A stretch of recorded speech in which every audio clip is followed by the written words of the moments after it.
नमस्कार, मैं Abhimanyu Dahiya, lecturer geography, आप सबका आज के व्याख्यान में स्वागत करता हूं। आज हम class 12th geography multiple choice question की जो सीरीज हम कर रहे हैं, जिसके तहत हम पूरे सिलेबस को कवर करेंगे, तो इसमें हम आज पार्ट नंबर 3 को सोल्व करने का प्रयास करते हैं कि इसमें जो भी मल्टीपल चॉइस क्वेश्चन आएंगे, इसमें आज हम 103 से लगभग 150 क्वेश्चन का अध्ययन करते हैं। तो इसमें सबसे पहला क्वेश्चन है, भारत का पहला तेल कुआं कहाँ खोदा गया? तो भारत का तेल, वैसे तो ये सारे तेल क्षेत्र हैं, तो वो खोदा गया था डिगबोई में, आसाम में। नेक्स्ट कहता, किस तेल उत्पादक क्षेत्र को भारत के प्रथम प्रधानमंत्री जवाहरलाल नेहरू ने फाउंटेन ऑफ फ्यूचर कहा था? वो कहा था गुजरात के अंकलेश्वर को। नैन कहता, भारत का सबसे पुराना तेल उत्पादक क्षेत्र कौन सा है? तो ऑप्शन आपके सामने है, इनमें से आसाम को भारत का सबसे पुराना तेल क्षेत्र माना जाता है। नेक्स्ट क्वेश्चन कहता है, इनमें से कौन सा एलपीजी लिक्विड पेट्रोलियम गैस का अवयव नहीं है? ऑप्शन इस प्रकार से हैं, बोरियम, पैरोपेन, ब्यूटेन, इथेन। तो इनमें से जो है वो बोरियम नहीं है। नेक्स्ट कहता है, किसे वर्तमान शताब्दी का ईंधन माना जाता है? जल विद्युत, petroleum, LPG, CNG. Right answer is LPG. Next कहता है, यूरेनियम, थोरियम व बोरियम आणविक ऊर्जा के मुख्य अवयव हैं। भारत में थोरियम के बृहत स्रोत कहाँ मिलते हैं? ट्रॉम्बे महाराष्ट्र, अरावली पर्वत राजस्थान, मोनोजाइट रेत Kerala, Rawatbhata Rajasthan. Right answer is option C. तो ये था आपका, ठीक है। और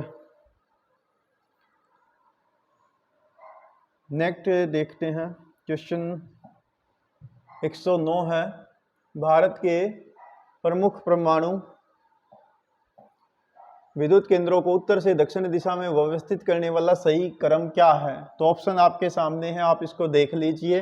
सही क्रम है, सबसे उत्तर में है उत्तर प्रदेश में नरोरा, फिर है राजस्थान में रावत भाटा, फिर है गुजरात में काकरापारा, फिर है महाराष्ट्र में तारापुर, फिर है कर्नाटका में केंगा, और फिर है तमिलनाडु में कलपक्कम। तो अब देख लीजिए कौन सा ऑप्शन फिट बैठता है। तो इसमें इस आधार पर ऑप्शन डी सही है। नेक्स्ट, भारत का सबसे बड़ा सौर ऊर्जा संयंत्र, ऑप्शन इस प्रकार से है, माधोपुर गुजरात, नागरकोइल तमिलनाडु, मणिकरण हिमाचल प्रदेश, पुग्गा घाटी लद्दाख। तो इनमें से सही आंसर है ऑप्शन ए, माधोपुर गुजरात में है, भुज के पास है ये। नेक्स्ट रहता है, जैव ऊर्जा, बायोगैस, गोबर गैस भी जिसको कहते हैं, का अवयव है? Propane, butane, ethane, methane. Right answer is methane. Next रहता है, निम्न में से कौन सा सुमेलित नहीं है?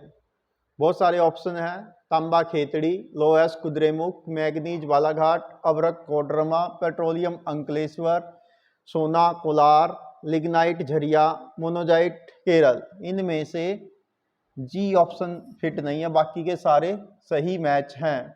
लिग्नाइट जो है वो तमिलनाडु के नेवेली में मिलता है, हालांकि झरिया में भी कोयला मिलता है, लेकिन कोयले का लिग्नाइट रूप नहीं मिलता।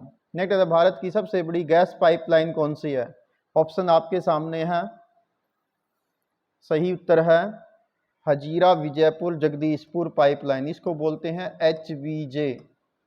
ये सबसे बड़ी है, 1750 किलोमीटर लंबी। ऑप्शन बी सही है। नेक्स्ट देखते हैं,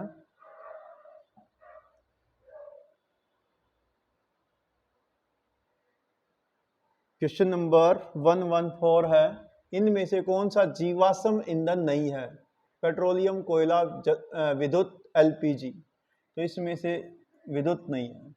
नेक्स्ट, पहाड़ियों के आधार और घाटी तल की रेत में जलोढ़ के जमाव से बने खनिज प्लेसर निक्षेप कहलाते हैं। इनमें से कौन सा प्लेसर निक्षेप में नहीं मिलता है? सोना, चांदी, टीन, प्लेटिनम, पेट्रोलियम। पेट्रोलियम नहीं मिलता है, ये सेडिमेंट्री रॉक्स में मिलता है। नेक्स्ट कहता है, हालांकि ये भी पहाड़ी उसमें तल में होते हैं, खासकर थोड़ा ड्राई बेल्ट के अंदर, ये ऐसा दो पहाड़ों के बीच में जो एरिया होता है वहाँ पर डिपोजिशन होता है, उसको प्लेसर निक्षेप बोलते हैं, वहाँ पर पेट्रोलियम नहीं मिलता। नेक्स्ट था, धरातलीय चट्टानों के अपघटन से कौन से खनिज का निर्माण होता है? बॉक्साइट, लोएस, अभ्रक, नमक। Right answer is bauxite. ये कच्चा रूप होता है, जब इसको शुद्ध करेंगे तो इससे एल्यूमिनियम बनता है। नेक्स्ट था, महासागरीय जल से कौन सा खनिज नहीं मिलता? महासागरीय जल से सोडियम क्लोराइड, मैग्नीशियम, ब्रोमियम, ब्रोमाइन और मोनोजाइट। राइट आंसर जो इसमें है नहीं मिलता वो है मोनोजाइट। ये वास्तव में समुद्र के किनारे पर रेत होता है केरल में, जिससे परमाणु ऊर्जा खनिज मिलते हैं। नेक्स्ट कहता है पृथ्वी की सतह से खोद कर खनिज निकालना क्या कहलाता है? पृथ्वी की सतह से खनन, उत्खनन, सॉफ्ट युक्त खनन, ड्रिल, ये कहलाएगा उत्खनन। नेक्स्ट कहता है इनमें से कौन सा पारंपरिक ऊर्जा स्रोतों में शामिल है? ज्वारीय ऊर्जा, जल विद्युत, सौर ऊर्जा, बायोगैस। तो इसमें है जल विद्युत। पारंपरिक ऊर्जा के स्रोत वे स्रोत होते हैं जो काफी लंबे समय से हम यूज कर रहे हैं। तो बिजली को हम यूज कर रहे हैं 1878 से, जबकि बाकी के सबको कुछ एक सालों से ही यूज कर रहे हैं। नेक्स्ट था भारत का पहला परमाणु ऊर्जा स्टेशन कहाँ स्थापित किया गया था? Kalpakkam, Narora, Rana Pratap Sagar, Tarapur. Right answer is Tarapur. Next देखते हैं क्वेश्चन 121 कहता है भारत में केंद्रीय योजना का कार्य वर्तमान में नीति आयोग करता है, जिसका पहले नाम योजना आयोग था। नीति आयोग के अध्यक्ष कौन होता है? प्रधानमंत्री, वित्त मंत्री, उपराष्ट्रपति, राष्ट्रपति। राइट आंसर इज प्रधानमंत्री। नेक्स्ट भारत में सर्वाधिक 47.95% गरीब राज्य कौन सा है? बिहार, झारखंड, उड़ीसा, वेस्ट बंगाल। इसका उत्तर आएगा उड़ीसा। नेक्स्ट भारत पर्वतीय क्षेत्र विकास नियोजन कार्यक्रम की शुरुआत कौन सी पंचवर्षीय योजना से हुई? पहली, तीसरी, पांचवी, सातवीं। राइट आंसर पांचवी। नेक्स्ट सूखा संभावी विकास कार्यक्रम की शुरुआत किस योजना से हुई? पहली पंचवर्षीय योजना जो 1951 से 56 तक रही, दूसरी पंचवर्षीय योजना जो 1956 से 61, तीसरी पंचवर्षीय योजना 1961 से 66, चौथी पंचवर्षीय योजना 1969 से 74। राइट आंसर डी भाग। नेक्स्ट भरमौर हिमाचल प्रदेश के किस जिले की एक तहसील है? कांगड़ा, चंबा, कुल्लू, मंडी। तो ये है चंबा जिले की। नेक्स्ट भरमौर में हिमाचल प्रदेश की कौन सी जनजाति निवास करती? भोटिया, बकरवाल, गद्दी, बनोपा। तो राइट आंसर है गद्दी। भोटिया उत्तराखंड में है, बकरवाल जम्मू कश्मीर में है, मनोपा अरुणाचल प्रदेश में है। नेक्स्ट हिमाचली भाषा में गद्दी शब्द का क्या अर्थ है? जनजाति क्षेत्र, नदी क्षेत्र, पहाड़ी क्षेत्र, आदिवासी क्षेत्र। राइट आंसर इज सी भाग, पहाड़ी क्षेत्र। नेक्स्ट देखते हैं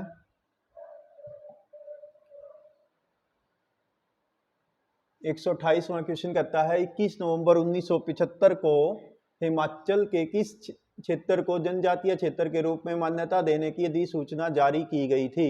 ऊना क्षेत्र, सिरमौर क्षेत्र, सोलन क्षेत्र, भरमौर क्षेत्र। राइट आंसर डी भाग, भरमौर क्षेत्र। नेक्स्ट था हमारा साझा भविष्य आवर कॉमन फ्यूचर नामक रिपोर्ट, जिसे ब्रंटलैंड रिपोर्ट भी कहते हैं, कब पारित या प्रकाशित हुई? तो ऑप्शन इस प्रकार से हैं 1974, 1975, 1987, 1990। राइट आंसर इज सी भाग 1987। हाँ जी सर मेरे कल 2 पेपर कट गया। एक दे देना कोई भी, बाकी का बाद में देख। नेक्स्ट है इसी में था ब्राजील के रियो डी जनेरियो में अर्थ समिट कब हुई? ये हुई थी, ऑप्शन कहता है 1990, 91, 92, 93। सही है सी भाग। नेक्स्ट कहता है 1931, सॉरी 1992 था। क्वेश्चन नंबर आ गया 131, ध्यान कहीं और चला गया था। तो खैर, इंदिरा गांधी नहर की संकल्पना सबसे पहले वर्ष 1948 में किसने की थी? इंदिरा गांधी ने, कंवर सेन ने, जवाहरलाल नेहरू ने, या इनमें से कोई भी नहीं? तो ये की थी कंवर सेन ने, बी भाग। नेक्स्ट, भारत की सबसे लंबी इंदिरा गांधी नहर कहां से निकलती है? सतलुज नदी से, ब्यास नदी से, हरिके बैराज से, पोंग डैम से। राइट आंसर है ऑप्शन सी, हरिके बैराज। यहाँ पर सतलुज नदी और ब्यास नदी दोनों मिल जाती हैं, तो वहां से आगे नहर निकाली गई है, तो हरिके बैराज सही है। और इसमें पोंग डैम का पानी आता है इन नदियों में। नेक्स्ट, इंदिरा गांधी नहर की लंबाई कितनी है? 37 kilometre, 40, 167 kilometre, 204 kilometre, 445 kilometre, 649 kilometre. Right answer आएगा 649 किलोमीटर, 649। देखो क्या है ये, 37 किलोमीटर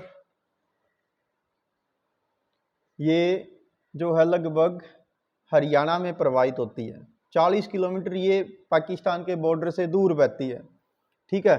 और लगभग जो है ये 204 किलोमीटर शायद बहती है पंजाब में, और 445 किलोमीटर बहती है राजस्थान में, ठीक है। तो ये सारे मिलके जैसे ये दोनों की लंबाई आप मिलाओगे तो ये वाली 649 किलोमीटर हो जाएगी, ठीक है। और लगभग हाँ ये हरियाणा में बहती है इतनी, और ये बहती है 167 कुछ किलोमीटर, इसमें शायद कुछ पंजाब का या कुछ हिस्सा ऐसा है, ठीक है। तो ऐसे मिल जाती है। तो खैर ये है, हाँ ये जो ना ये 204 ये बहती है पंजाब में, यानी ये दोनों मिलकर ये दोनों की लंबाई हो जाएगी 204 किलोमीटर। तो ये ऑप्शन यहाँ से आ गया। और 204 यानी पंजाब की हरियाणा की मिलाकर 204 किलोमीटर हो गई, और 40 किलोमीटर दूर ये बॉर्डर से बहती है, राजस्थान में बहती 445 किलोमीटर। टोटल लंबाई है 649 किलोमीटर, जो भारत की सबसे लंबी कैनाल है। नेक्स्ट कहता है इंदिरा गांधी कैनाल से राजस्थान का इनमें से कौन सा जिला नहीं जुड़ा हुआ है? जैसलमेर, जोधपुर, जयपुर, श्री गंगानगर। तो इनमें से जयपुर नहीं जुड़ा हुआ है। लगभग 8 या 9 जिले हैं जिनसे इंदिरा गांधी नहर प्रवाहित होती है राजस्थान के। नेक्स्ट क्वेश्चन कहता है कॉलम 1 और कॉलम 2 का उचित मिलान आपने करना है। मार्ग, वाहक, उद्गम, गंतव्य, ये है ऑप्शन। कॉलम 2 में कहता है वह वाहन जो यात्री व सामान ढोता है। तो देखो इसको डायरेक्टली एक बार मिला के देख लेते हैं। वाहक वह होता है, वह है, देखो मार्ग तो वह तल है जिस पे यात्रा हम करते हैं, आवागमन होता है। और वाहक वो होता है जिस पे यात्री सामान, जिसके द्वारा सामान ढोया जाता है, जैसे मान लो रेल होगी, ठीक है। इसी प्रकार से उद्गम वह स्थान होता है जहाँ से यातायात शुरू होता है, तो ये सही है। और गंतव्य वह स्थान होता है जहाँ यातायात समाप्त होता है। तो अब देख लीजिए, एक के सामने बी आना चाहिए, एक के सामने बी इस ऑप्शन में है। एक के सामने बी हो गया, 2 के सामने ए हो गया, 4 के सामने डी है, 3 के सामने सी है, तो ऑप्शन डी सही है। नेक्स्ट आता है सड़क परिवहन के संबंध में कौन सा कथन गलत है? सड़क के दरवाजे से दरवाजे तक परिवहन सुविधा देती है। लंबी दूरी के लिए सड़कें अधिक लाभदायक रहती हैं। सड़क परिवहन में लचीलापन होता है। सड़क परिवहन में दुर्घटनाओं की संभावना अधिक रहती है। इनमें से कौन सा गलत है? क्या लगता है आपको कौन सा गलत है? ऑप्शन बी गलत है। लंबी दूरी के लिए सड़क लाभदायक नहीं होती, छोटी दूरी के लिए लाभदायक होती। नेक्स्ट था भारत में सड़कों के विकास के लिए पहला गंभीर प्रयास 1943 में किया गया, जिसको निम्नलिखित में से किस नाम से जाना जाता है? भोपाल योजना, नागपुर योजना, पेशावर योजना, राजमार्ग योजना। उसको कहते हैं नागपुर योजना। नेक्स्ट था निम्नलिखित में से कौन सा कथन सही नहीं है? भारत में महामार्गों का विकास उत्तरी मैदानों व तटीय भागों में हुआ है। सही बात है। भारत में महामार्गों नेशनल हाईवे की कुल लंबाई केवल 2% है, जो देश की कुल सड़कों का यानी 2% है, जबकि इससे देश में ढोए जाने वाला माल लगभग 40% ढोया जाता है। तीसरा कहता है कि देश में महामार्गों का रख रखाव सरकार की एक संस्था PWD करती है। और डी कहता है वर्तमान में NH-44 3745 किलोमीटर लंबा देश का सबसे लंबा महामार्ग है, जो कश्मीर से कन्याकुमारी जाता है। इसमें से कौन सा गलत है? सी गलत है। यहाँ पर लिख दिया PWD, जबकि यहाँ पर NHAI आना चाहिए था। NHAI रख रखाव करती है हाईवे का। नेक्स्ट देखते हैं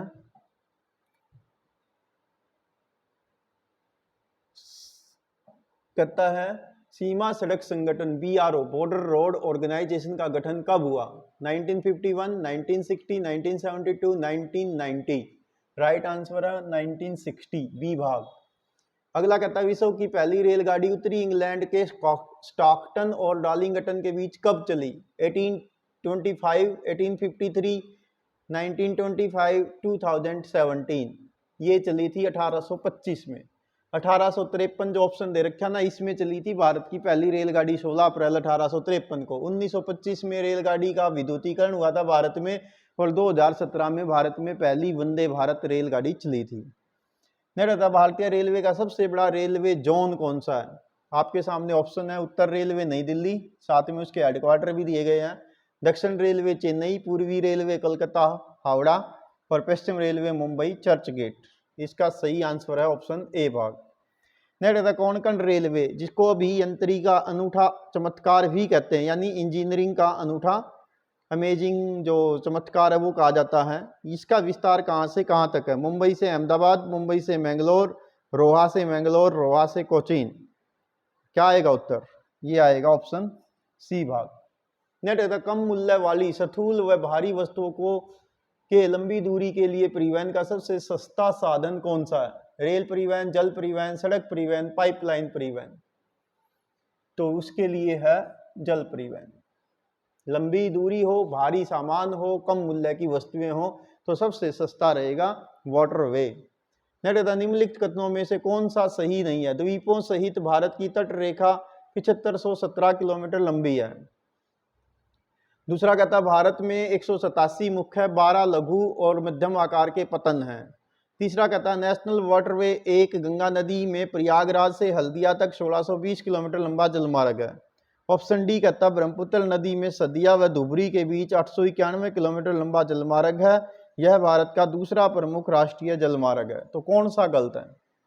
इसमें से बी गलत है, उल्टे कर दिए। यहाँ पर आना था जो मुख्य पोर्ट हैं वे 12 हैं और लघु पोर्ट है वो 187 है। इसमें कथन को रिवर्ट किया गया, इसलिए गलत है ये। नेक्स्ट देखते हैं, कहता है भारत की पहली वाणिज्यिक उड़ान 18 फरवरी 1911 को 2 शहरों के बीच भरी गई थी। दिल्ली से मुंबई, इलाहाबाद जिसे वर्तमान में प्रयागराज कहते हैं से नैनी, कानपुर से लखनऊ, अमृतसर से कराची। राइट आंसर क्या आएगा? ऑप्शन बी, इलाहाबाद से नैनी के बीच। नेक्स्ट था भारत देश के प्रमुख अंतर्राष्ट्रीय हवाई अड्डों और उनकी अवस्थिति यानी लोकेशन का मिलान दिया गया है। इनमें से कौन सा जोड़ा गलत है? Veer Savarkar airport, Port Blair Andaman Nicobar, Dabolim airport Goa, Sheikh Alam airport Hyderabad, IGI Indira Gandhi international airport New Delhi. तो कौन सा गलत है? क्या लगता है आपको? इसमें से ऑप्शन सी गलत है। यहाँ हैदराबाद की स्थान पर कश्मीर आना था, कश्मीर में, श्रीनगर में। नेक्स्ट था कौन सा परिवहन का साधन वाहनांतरण देरी तथा हानियों को कम करता? पाइपलाइन परिवहन, रेल परिवहन, जल परिवहन, सड़क परिवहन, वायु परिवहन। कौन सा परिवहन का साधन वाहनांतरण देरी और हानियों को कम करता है? राइट आंसर इज पाइपलाइन परिवहन।